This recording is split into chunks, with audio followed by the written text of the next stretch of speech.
Hello, hello. Welcome to another edition of Business and Financial Raw Talk. I am LaWanna Bradford with the Bradford Group as well as the Bradford Group Consulting, where we consider ourselves the connectors. We help you find the money, but also we work with big business and small businesses to help elevate and expand you so that you can increase your impact, your influence, and your income. And we believe that we are making a difference. We have been in business for 15 years, and we're excited about celebrating year 16 coming up in November. And for those of you who are joining Business and Financial Raw Talk for the first time, you may be wondering, what does she mean by Raw Talk? Well, the title is Business and Financial Raw Talk, a no-holds-barred forum for leaders and innovators. So the individuals who get to join me on this platform are those movers and shakers that are experts in their industry, who are influencers, who are shaking things up when it comes to philosophies, principles, strategies, mindsets in business and finance. And today I am so honored to have a guest, a friend, and I also like to say partner, joining me here on the stage, Miss Jacqueline Lulu Brown. And before I bring her up, I want to salute our sponsor. We have Help Heal Humanity as well as Freedom Travel Diva. And after that, we will hear from Jacqueline Lulu Brown. For the past 5 years, Help Heal Humanity has successfully run an elementary school in Canaan, Haiti. Due to COVID-19, the political unrest, and the recent earthquakes, food is scarce. The students attending our program are coming to school starving, and therefore causing a disruption in their academic goals. We need your help, now more than ever, to provide these students with the nourishment they need to continue their education. Our goal is to raise $100,000 so we can feed 100 kids lunch daily and send them to school in the upcoming year. Thank you for your support.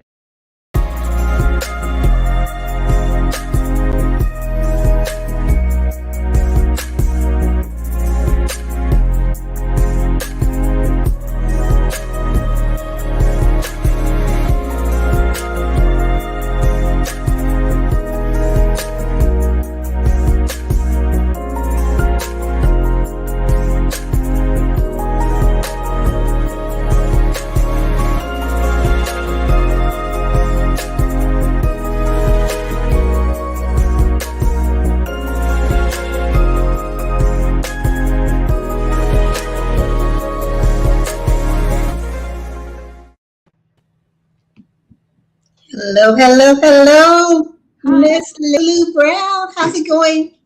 It's good. How are you? I'm doing well. It's so good to see you. It seems like it's been an eternity. Yes, likewise. Well, thank you so much for joining us on Business and Financial Raw Talk. And for those of you who do not know Jacqueline Lulu Brown, formerly known as Lulu, I want to tell you a little bit about this amazing woman. She has over 45 years industry experience in the IT, technical framework, as well as engineering arena. And her impression on this platform has spanned the globe from the UK to Australia, I believe, and India, and so much more. And in these journeys, she has not only impacted and shaped the way technology has unfolded for us in society, but more importantly, she has used her influence and her knowledge to help expand the lives of women, to give them a voice, to show them that they can too rise, no matter what their backgrounds are, what their cultures are, what countries they're in. And in such, she has further developed herself as a transformational leader, leading her company as CEO and founder of Revolution Ascension. And as a revolutionary leader, it is all about the voice. It's all about standing in your truth, in your authenticity.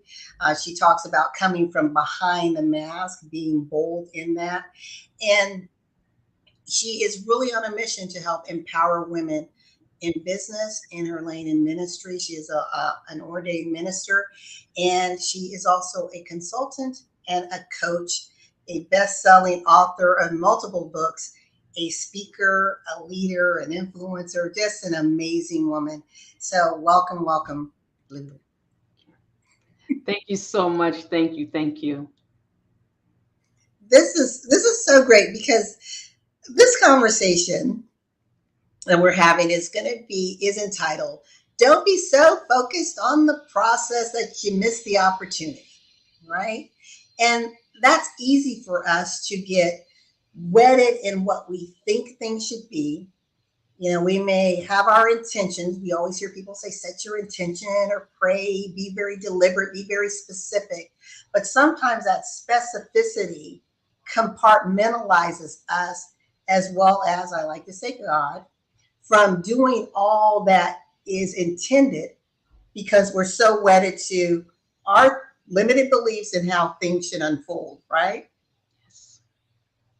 And I know you've had a lot of experiences in your journey, and I want to start off with, you have an amazing life lesson and story. And it's so provocative and compelling that you want to share it with the world, and you've done so on numerous stages in little small sound bites. And I remember you telling me, I am going to write my book, right? I'm going to tell my story. And I want to turn this over to you, but had you simply waited for the right time, you know, sometimes we wait for all the lights to be green before we press the gas. If you had waited and not looked at the opportunities that were knocking on your door from collaborative works, you wouldn't have the title as best-selling author, which also opened up the doors for other opportunities, other speaking opportunities around the world. So I want to turn that over to you. You know, LaWanna, that is so true. Sometimes we can just get stuck and we have this, what we believe is the perfect plan and what we believe is going to be the perfect process. And it's easy to get stuck in those areas when you come from a world of technology, because that's what we live and breathe. Everything is a process. But as technology has evolved, the process has evolved too, where it's become far more agile than it was in past years. And when we think about applying that to our life and not getting stuck in the process and missing out on great opportunities. So the story is that I said I was going to have my book. I'm going to put my book out. And, you know, it's really interesting because every time I opened my mouth to speak, to say anything, people would say, oh my God, you gotta write a book. You gotta write a book. So I said, okay. And it just seemed like it wasn't happening. And there were so many other opportunities that I really should have been focused on. So I decided to just focus on those. And to your point, when the first collaboration and we were in that together, 31 Ways of Influence. And when I saw the little best-selling seal, when I saw the book and my picture, and it had the best international, so it made bestseller international. And when I saw that, I was like, wow, thank you for that. So that was opportunity one.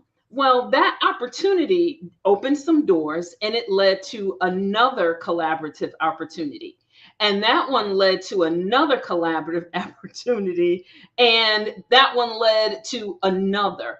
And now, basically, I've got so much material to actually write the book.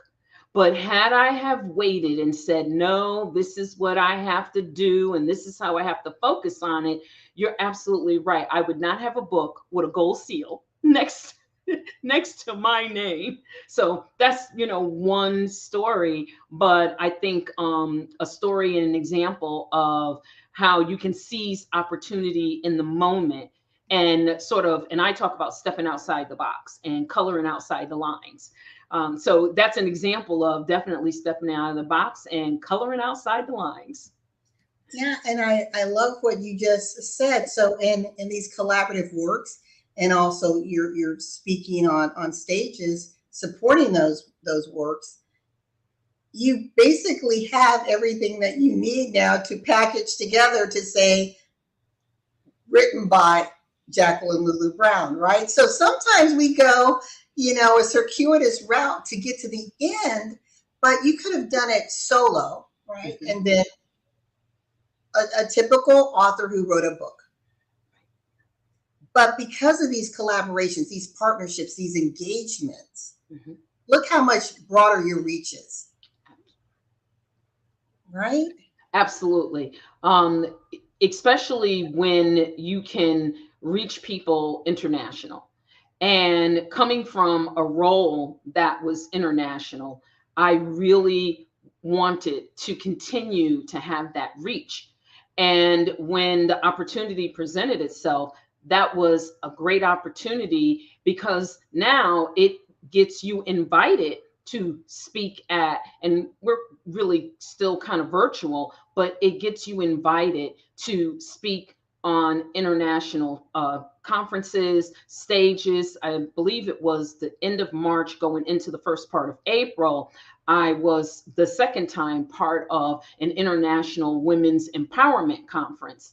And I probably would not have had that opportunity if somebody didn't see, I saw that book, I read that chapter, and then that begins to give you the exposure to your point that you may not have if you're just out there on an island by yourself. Not to mention, it's not as easy as people think to put out a quality book. If you're going to do it solo and you want it to be quality and you want to make a bestsellers list, it's not as easy as some people say it is. And that's being real and raw. Exactly. And you know what you were saying is then it opened up doors for, again, we're talking about opportunities here. So if you had been wedded to the process, you would have missed the collaborative opportunities, the speaking engagements, then being exposed internationally. And so many people are so wedded to how we used to do things, right? Why aren't we all back in front of people? Okay, you can be. There's nothing wrong with that. But to know that from your office, you can now reach around the world Mhm. without getting on an airplane. Right. I mean, think about the cost. So there is a financial cost as a business if you are traveling back and forth. And I'm not knocking those. There are times for that, but I think now as entrepreneurs, we have the opportunity to really leverage. You're from the tech world, really leverage technology to broaden our reach. That is so true. And there are those times where, and from a ministry perspective, now I'm just going to be honest, there's that you got to be in the room because that's the world that ministry comes from. Up close, personal, right there where you can touch each other. And we've learned that we can have that same spirit, that same togetherness, that same heart to heart. We can have that being on a Zoom or a StreamYard. It's not that it's like, oh, it's so different. And many of the, I'll say, religious organizations as well as churches are still not in their buildings. They still have not gone back. And they're on Zoom. And actually, they're reaching a broader audience. And I'll tell you why. Because they're streaming live on Facebook and YouTube. And my mom's pastor is a perfect example of that. When the pandemic first started, I was doing her Zooms for her. And then she was kind of like, I want to stream to Facebook. I want to stream live to YouTube. So she's reaching an audience far broader than just her membership. So it really does pay for us to look at opportunities, because when I hear kind of like the saying, oh, I'll be so glad when we get back to normal. We're never going back to normal. There is no get back to normal. This is the new normal, and normal is something that evolves. It's not something that you go backwards with. It just evolves and moves forward.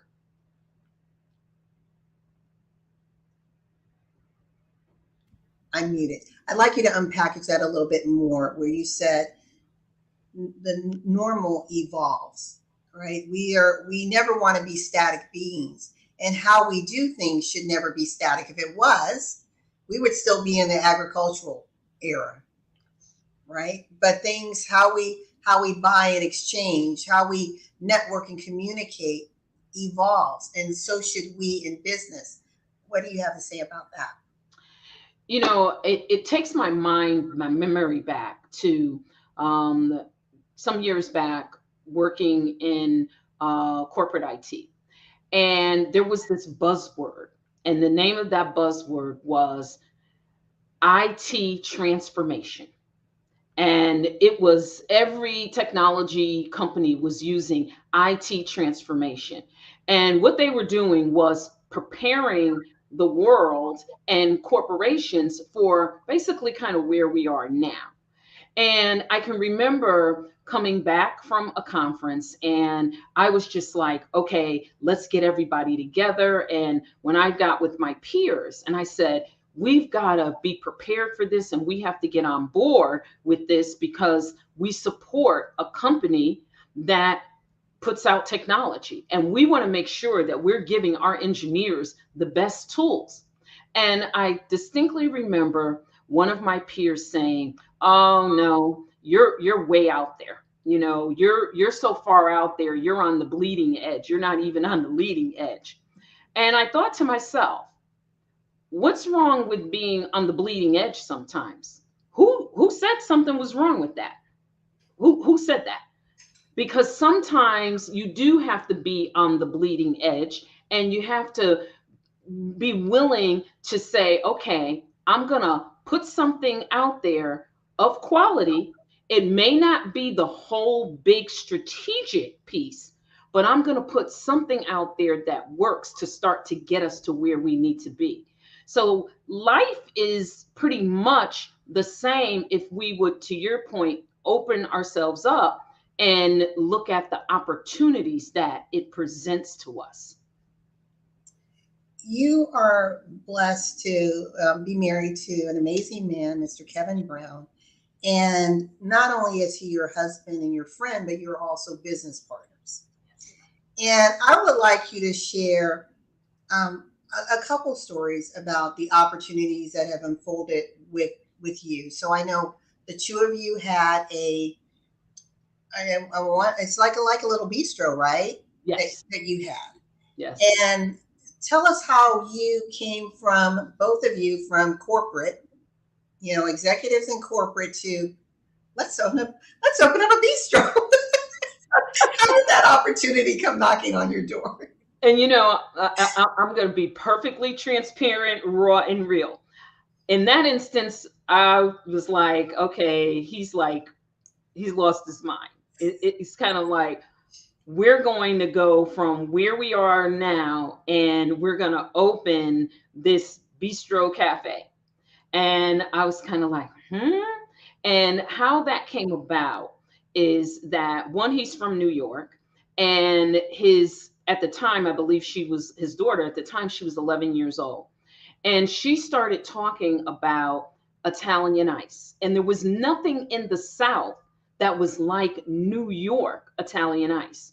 So in addition to opening this bistro, this cafe, we had something that was very specialized in the midst of everything else that was on the menu, which was this New York style Italian ice that we actually had shipped. The company that we were purchasing from was actually based out of the Bronx, which is actually where my husband grew up. And so we took that leap and we made the wise decision because Kevin did not allow me to leave corporate.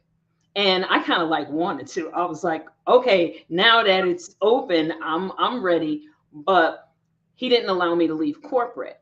And that was a wise decision because then the market tanked. And most people remember the 2008 tank. Mhm. But the market really started tanking back around 2004. And it was in a small way. It wasn't the big real estate tank, but you saw businesses closing up and you saw little strange things going on in the stock market. And so at that point, there were a lot of businesses in our area that were sort of going, kind of closing up, you look, and that was everything from the Dunkin' Donuts closed to Baskin Robbins. So it wasn't just a matter of you don't have a good product. It was just that is where the market, especially in that area, was at the time. So yet again, we decided, okay, we're going to move away from that. And now we're going to move on to the next thing. And Kevin opened a car service, a car service business. And he had, my sister calls it a fleet. She's like, he got a fleet of cars. And then all of a sudden, something called Uber came along. And slowly, and I was in corporate at the time, and slowly I saw companies moving away and going to the Ubers and the Lyfts of the world, because Uber in particular offers you that SUV black car service. So they were like, okay, we're not going to pay twice the amount for a personal driver when we can get a black car at half the price. And so in that moment, yet again, he said, okay, time to seize an opportunity.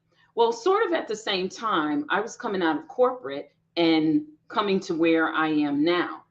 And he decided to go into photography. That led to him going into videography and editing. That led to him going to drones and flying drones. And he got his pilot's license. And here's what he said. He said, everybody's flying drones right now and they don't have any license. He said, they're going to lock the airspace down eventually because everything is new. And he said, and when they do, all these people that are unlicensed are not going to be able to fly their drones. And while they're going getting licensed, I'll already be licensed. And that actually happened. So now with Kevin Brown Creative Imaging, he's able to package a solution that is drone footage. It includes photography, videography, and editing. That ties directly into what I'm doing because I needed videography, editing, I needed all those things. So it just tied together very nicely. But if we would have stayed stuck where we were and kind of like, okay, but that's not my plan, we would never have progressed to where we are now. So it really, that's, 3 instances where something happens and people say, I don't like to say pivot because it's an overused word, right. But people learn to, and I believe this is your phrase, people learn to remain relevant. And you have to be relevant for what's happening in the moment. And that's what we have to do even right now. There is a lot that's going on in the world. And there is a need for I'm going to say a breadth of leadership training, culture consciousness in the mental health arena. There's so much that's needed right now. And now's the time to seize those opportunities. Exactly. And, just going back to, your story with Kevin and the photography. And I'm pausing there for a minute because I want our listening audience, we're here to talk about to not be so focused on the process that you miss the opportunity. Mm-hmm. So Kevin was, he was going to his classes. He was getting his proficiency up with his photography. And I was leading a women's group in Atlanta. Yes. And said, hey, Kevin, we need a photographer. And for a moment, it was a brief moment, he paused, right? Because he said, I'm not there yet. So now let's fast forward. How many times do we get a knock on our door, and we think, I'm not ready yet. Right. I need more time. And if we don't step through that door, someone else will, right? Yes. And then how many opportunities are now missed because they were opportunities that were designed to scale from that initial introduction that you think, oh, that's so minor, but it's to lead you to greater things. It's like, it's the tiny tip of the iceberg. Yes. Right. And that is so true. That opened doors because now people are looking and they want to know, wow, who did that? And just the other day, I was giving someone some information and I said, you know what? I have a picture and I can show you kind of what it's going to look like if you want to have an event at this place. And I sent the photo that Kevin took on the where we're on the, I guess you can say, kind of like the little bridge there. Yeah, And overlooking the banister, right? yes, and we're all right there. And then there are the photos of the piano and the photos of the backdrop that was created. And so when you take a look at the original opportunity, well, I'm not really there. Well, you know what? Get there while while you're doing what you're doing for me. And that was, those were your words. Okay, that's fine, but come on, let's do this. And now we look at where he is. And when you asked me to send you the headshot, and when I look at my headshots from maybe 3 years ago, and I look at that headshot, and you can see, okay, now you're definitely there, because people look and they're like, oh my God, who took your headshot? And I had an individual ask me, she says, I have a project and it doesn't kick off until the first quarter of 2023.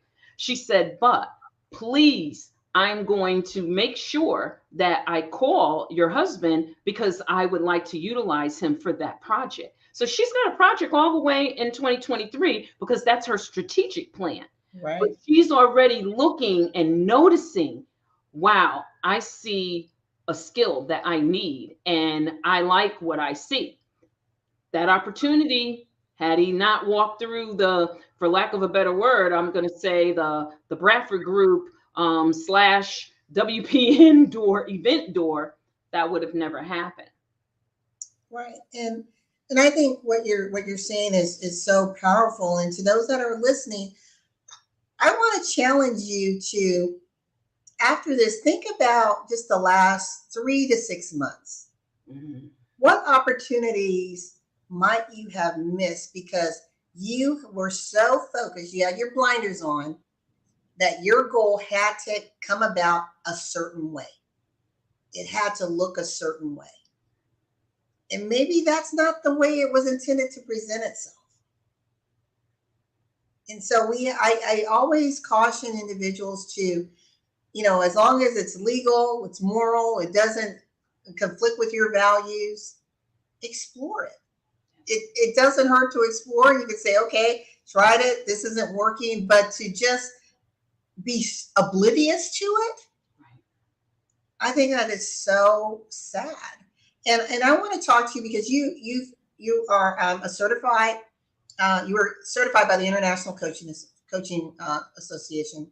Yes. And I know that you would think, with all of your years of experience, expertise, corporate, and now as an entrepreneur, that it would be just a no-brainer, right?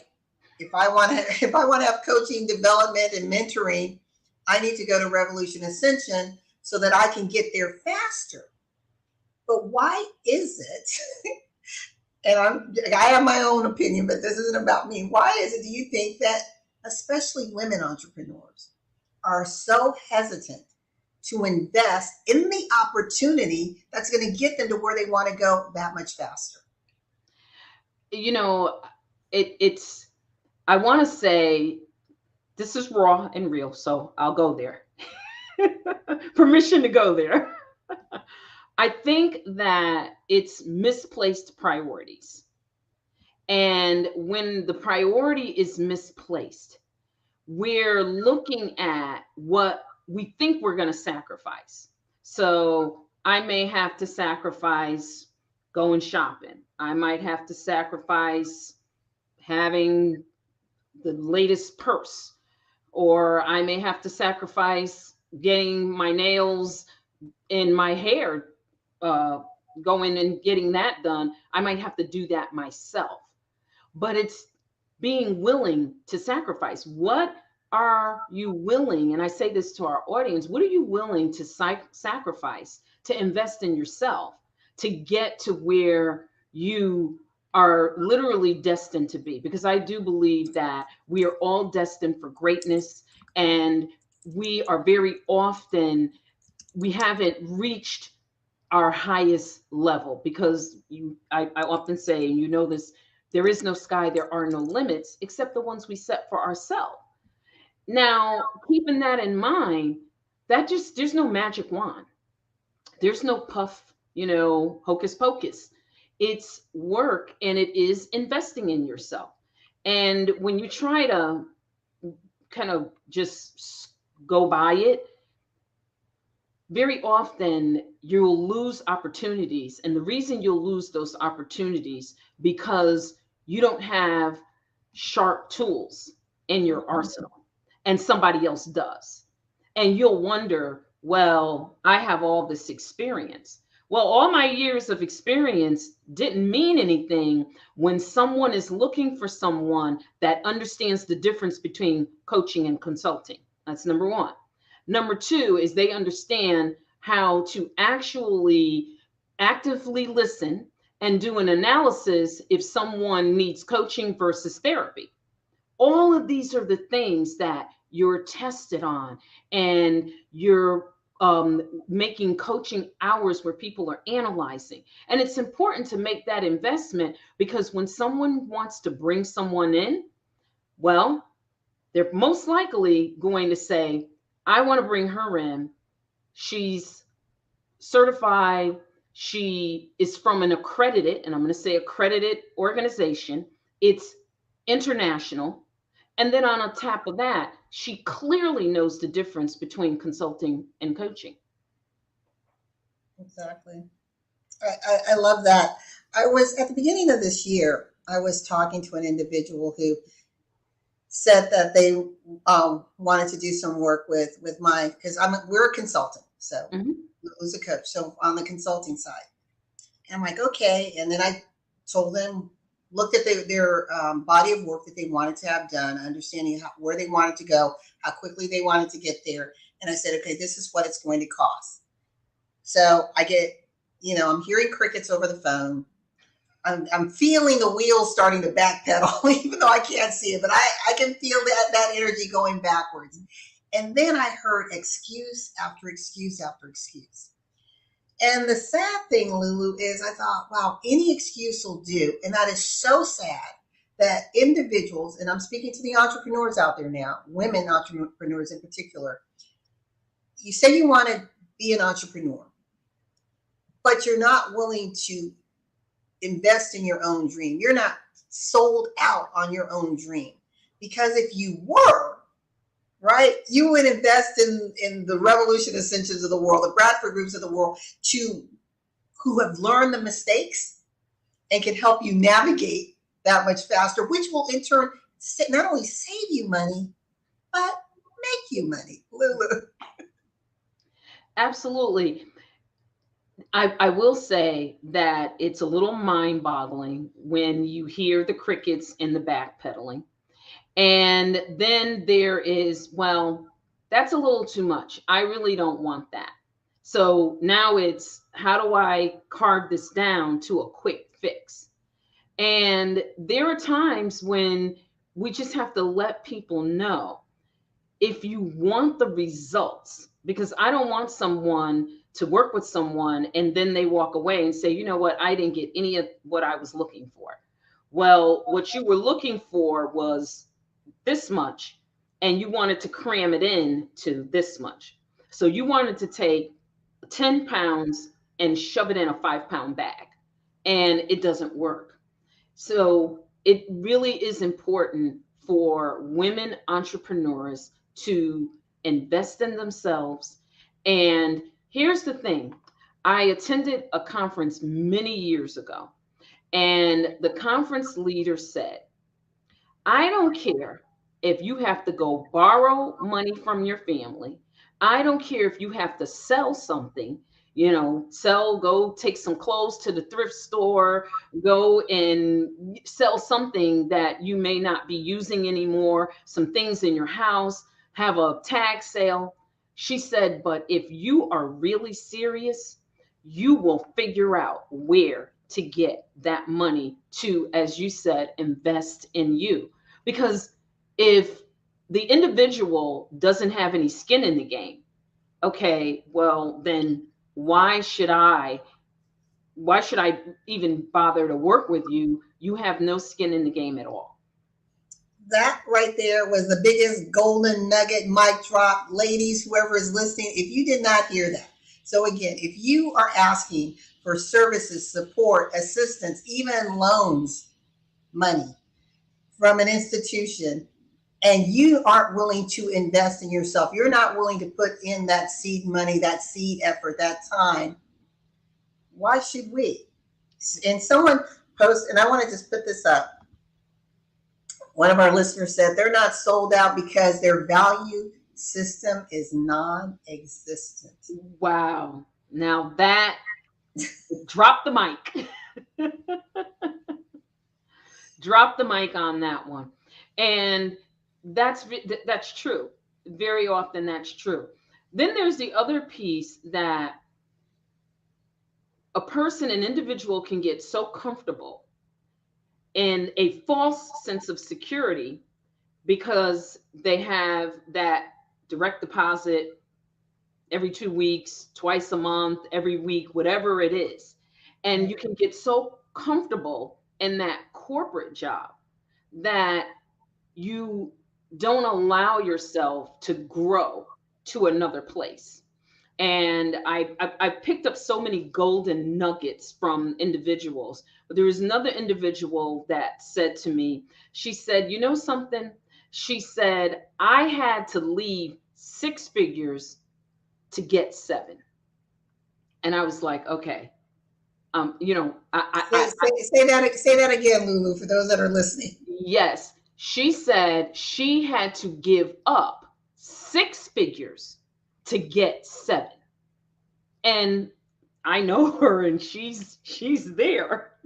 She literally is there. It's no kind of fake thing where people put up Facebook pages and say, oh, I made my million or what. This is real truth.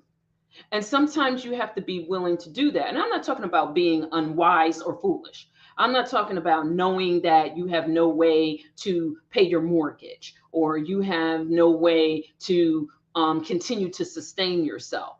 But I'm talking about sometimes we have to take that leap of faith using wisdom. And I often say we can take a risk without being reckless. Yes. So sometimes we have to take that risk without being reckless and say, okay, I'm not going to get 7 figures here, not on this. And I call it corporate plantation. And that doesn't have anything to do with slavery. When I say plantation, I mean, it's just workers. And you are a worker. Even if you're sitting in the corner office, you are still working for someone. You are answering to someone. Even at the highest level, you're answering to the board of directors. Right. And sometimes you take that leap of faith and now you're establishing your own board of directors. May not happen right quick. It's not instant, but if you put the time in and you invest into the person that's listening, your value system. If you value you will want to go to that next level and you will want to leave a legacy for your family. Yes. Another listener stated, let me put this up here. It's called dependency syndrome of the check and limitation and impossibilities on self. Wow. And yes, I agree. And I want to give another side to that coin. Sometimes individuals feel pressured, like, okay, you're saying you want to be an entrepreneur. Well, you got to leave the job. Mm-hmm. Well, no, you leave the job with a strategy and plan. Don't jump foolishly, right? It's like any diver that's jumping off even in his scuba gear, knows how deep the waters are he's jumping into. So do your homework, understand what it is going to take for you to survive, whether it's to replace that check or just maintain that month to month. But also, there is nothing wrong with allowing that daytime job to fuel your dream. That requires incredible focus and commitment, because think about it, you're working 8, 10, sometimes 12 hours, and then you're up grinding it all the way. So you have to weigh the cost, and I want to just encourage people to not allow anyone to push you off or out before you're ready, but don't wait for all lights to be green, because they never will. Right, Lulu? Exactly. They actually never will be. Something will always come up. Something will always happen. And because life happens. Who thought we would be in COVID? And when I look and I say, we've been in COVID almost 3 years. Scary, isn't it? Who would have thought? And so life just happens. And as you said, be wise in your decision, take counsel. And again, there's the investment. Invest in yourself to get the knowledge that you need. And as you said, it may take working those 12, 13-hour days, working on Saturday and Sunday and being exhausted, because you want to keep your income coming in, but at the same token, you're trying to fund and fuel your business with that paycheck. It's possible. You just have to be intentional. When you're intentional, and I often say that and I truly believe this, there is no one more powerful on this planet than a woman. I'm sorry. There's too much neuroscience and too much of the studying of the brain, and being very transparent. LaWanna, you're aware of the challenges that I've had from traumatic brain injury, TIA. And so when you go through that process, you learn so much. Right. And it's like there is no one on the planet like a woman. And that doesn't make us better than men. It just means that we've got some special gifts and talents. And here's the thing, we all have them. We just have to dig down in there, pull it up, and exercise it. So I just encourage women, especially in a time like right now and the uncertainty, I encourage you to first go for your dream, because it's what you want. If it's what you want, don't keep saying, I want, I wish, I maybe, I don't know. Just have that plan and say, you know what? If I have to execute one little piece at a time, I'm going to execute a little piece at a time. And you'll be surprised the progress that you'll make. And you'll look back and you'll be like, wow, I didn't know I made that much progress. Exactly. I want to share a little story, and this has involved me and you, and this is actually right at the beginning of the pandemic, and we were working on an event. The pandemic hit. We had this event we had been planning probably 3 months prior to the shutdown, but we were still moving forward, because again, the pandemic is unknown. We didn't know how long we were going to be shut down. And I remember coming to our group and saying, hey, we can still do this. We can do it virtually. And, this is being transparent, the sentiments was, no, that's not going to work. But how many times, and I know I've shared with you, with my business partner, he had a vision and I couldn't see it. Mm-hmm. And I missed that opportunity. And sometimes I think about that and so many others, like, and we can't live in the what ifs or the shoulda, coulda, wouldas. But for this conversation, what if, Lulu, because of our experience in hosting events and where Kevin was with the video presence, had said, you know what? We're gonna explore this virtual world. You come from IT. I mean, look at this. Look at the perfect storm. Strategy, IT, video converging, but we didn't seize the opportunity. We didn't. And when you say shoulda, coulda, woulda. I am very focused on learning because I don't just, throw it off. I learn from it so that my eyes are more in tune, that I can see when I'm going forward. Because there are so many opportunities, to your point, that have been missed. And I've missed a ton of opportunities that, I mean, I literally kick myself. I'm like, oh my God, what were you tripping on? I was like, what were you drinking? And you don't drink. And so when I look back at those opportunities that I did not seize the moment, a lot of times we not only do we not seize the moment, then the moment keeps coming to us. We don't follow up because we don't really think that, okay, this is really for me. This is my opportunity. It has my name on it. And when we back up from those things, we live to regret it, because guess what? You see somebody else just sailing, they just swim right on by you, and you're Right. like, And dang. you and I talk about blue ocean all the time. We, That was the blue ocean moment. it was, yes. And sometimes because the waters are so blue, you think, oh, it couldn't be. It's too perfect.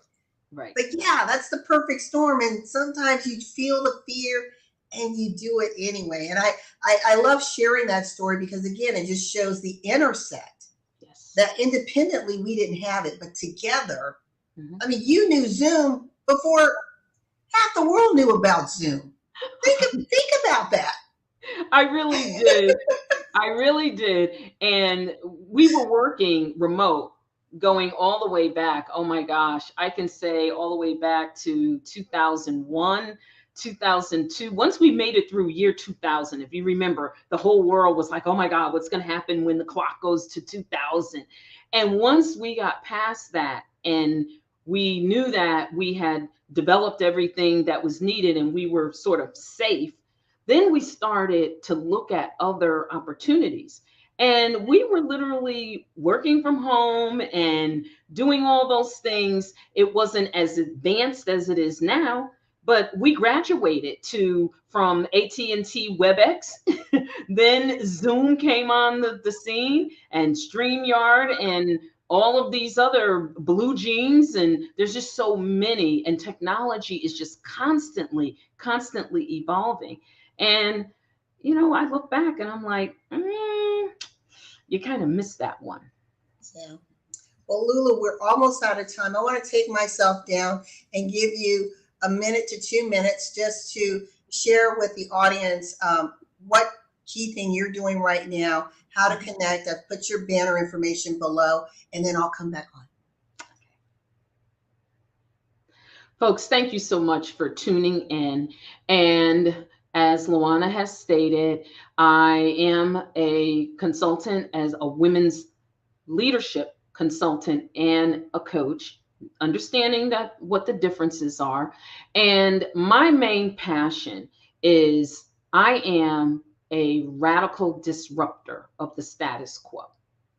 I don't like to see where we as women, and we use the word excellence, but we're never making it to extraordinary.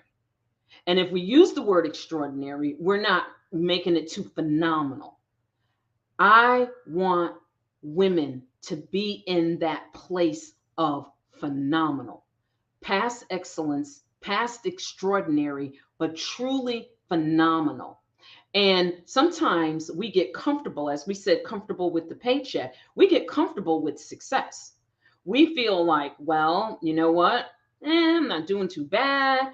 I got 6 figures. It's not too bad. I've got the house. I've got the purses and shoes to match. I've got, I'm doing pretty good.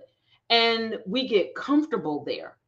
And that might be your space of excellence, but you might not have discovered your zone of genius. And why do I say this? Because I was there one day. I was operating in excellence. However, I had not uncovered my zone of genius. I was sort of thinking that I was operating outside of the box. I thought I was coloring outside of the lines. But when I really looked at all of the things that were down on the inside, all of the gifting that I was not utilizing, I realized that I hadn't even begun to scratch the surface of where I could go. So I just encourage, and I'm just so passionate when I'm working with women. So my information's there. Give me a Yes, call. please reach out, get to know Lulu, have a conversation, revolutionascension.com, and follow her on Facebook as well as Instagram. You will not be sorry that you met this amazing gem and who literally has a global imprint. So if you're even thinking about how do I get to India, what's happening in the UK from a business lens, check out her. Also ask her some questions about this upcoming trip to Dubai.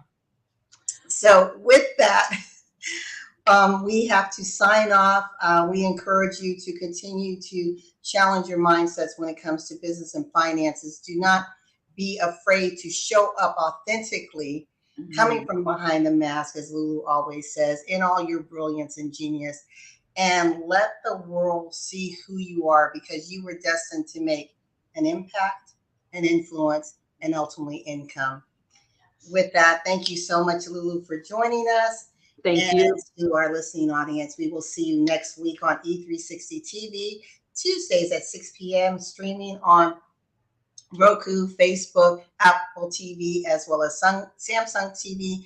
And just remember that when your vision intersects with opportunity, success is inevitable. Until next time, bye, everyone.